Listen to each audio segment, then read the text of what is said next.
अपने धनुष लक्ष्मण रेखवा जे खींचे, सीता का दिए बाई ठाई जी।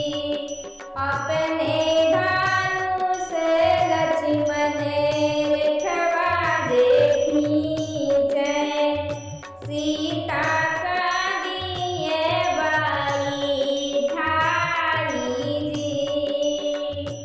जऊ के हुआवे भाभी द्वार पे भिखारिया, रेखा बाई रे नाही जाओ जी। जऊ के होयावे भाभी द्वारे भिखारिया, रेखा बाई रे नाही जाओ जी। साधु के भेष धरि आवारा वाणेवा, सिया सिया लागे गोरावे जी। साधु के भेष धरि आवारा वाणेवा, सिया सिया लागे गोरावे जी। साधु के भेष धरि आवारा वाणेवा, सिया सिया लागे गोरावे जी।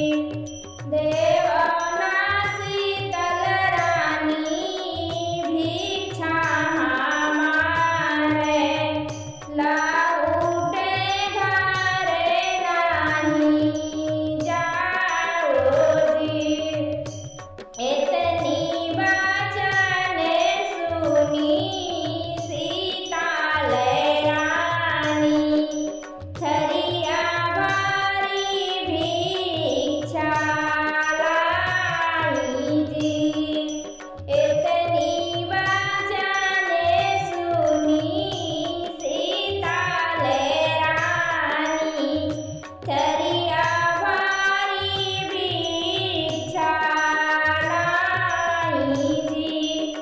लेवे भिखारी तू आपने भिखिया, रेखा बाई रे नाही आओ जी।